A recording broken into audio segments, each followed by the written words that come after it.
Pertanyaan saya, bolehkah kita mengikuti lebih daripada satu madhab dalam penerapan di ibadah kita? Baik, mengikuti satu madhab ini, teman-teman sekalian, ya ini ada dua jenis. Ada yang disebut dengan taufik, ada yang disebut dengan tarjih, itu berbeda. Ya, ada taufik, ada tarjih. Ini pertanyaannya. Ya, bolehkah kita mengikuti lebih daripada satu madhab dalam penerapannya di ibadah kita? Jelas ya? Baik. Jadi pertama, ada yang disebut dengan, saya yang positif dulu ya, ada yang disebut dengan tarjih. Ini. Tarjih itu artinya proses menemukan yang terkuat dari pilihan-pilihan yang ditampilkan kepada kita. Jadi kalau ada beberapa dalil, misal yang setara dalilnya, Anda tadi mengangkat tangan kan, bisa sejajar dengan bahu, bisa sejajar dengan daun telinga. Anda kumpulkan keduanya, disebut dengan al-jam'u. Dari pengumpulan ini, Anda bandingkan, disebut dengan muqaranah namanya. Fikihnya disebut fikih muqarin. Terus setelah Anda bandingkan, Anda temukan misalnya yang terkuat menurut saya, yang di bahu, misal saya, di sini. Maka ketika Anda temukan yang terkuat dan Anda amalkan, itu yang disebut dengan tarjih. Ya, pendapat yang disebut dengan pilihannya al-qaul ar-rajih. Al-qaul ar-rajih. Ini yang dimaksudkan. Kalau ini yang dimaksudkan, maka boleh kemudian Anda praktekkan. Misal, dalam persoalan untuk Al-Fatihah, saya ingin bacakan bismillah yang disirkan.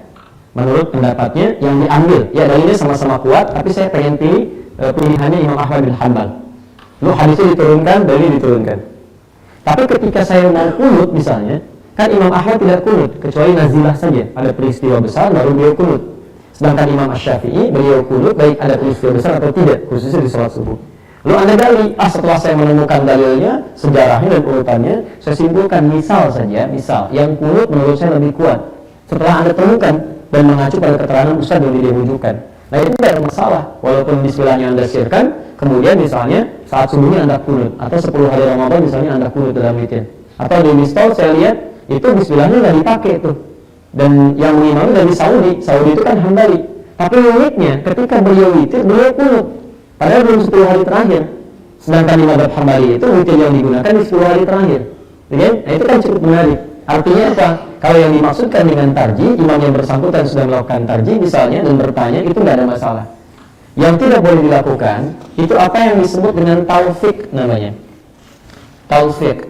Ta, lam, fa, ya, qaf. Ini. Taufik. Apa itu taufik? Taufik itu adalah menggabung-gabungkan, mencampur adukan, gado-gado di antara pendapat-pendapat yang ada hanya untuk mendapatkan kemudahan semata supaya ibadahnya lebih cepat dilakukan, cepat selesai. Misal, saya Fatihahnya nggak perlu baca bismillah, langsung alhamdulillahirrabbilalamin. Kemudian iftitahnya baca yang paling pendek aja. Kemudian duduk di antara dua sujudnya cuma baca Rabbighfirli 2 kali. Baik, tahiyatnya baca yang paling pendek. Apa motivasinya? Supaya selesai cepat sholatnya tanpa memiliki waktu yang cukup panjang. Orang lain 5 menit baru selesai, dia 2 menit sudah salam. Misal, paham sih? Nah itu yang disebut dengan taufik. Maka yang ini tidak diperkenankan. Mencampur-campurkan hal-hal yang dua negatif hanya untuk mengambil kemudahan dalam rangka bukan mudah dalam penunaian sebagai kenyamanan, bukan, tapi motivasinya untuk mempercepat ibadah sehingga menghilangkan kekhusyuan atau yang lainnya. Ini barangkali jawaban untuk yang pertama.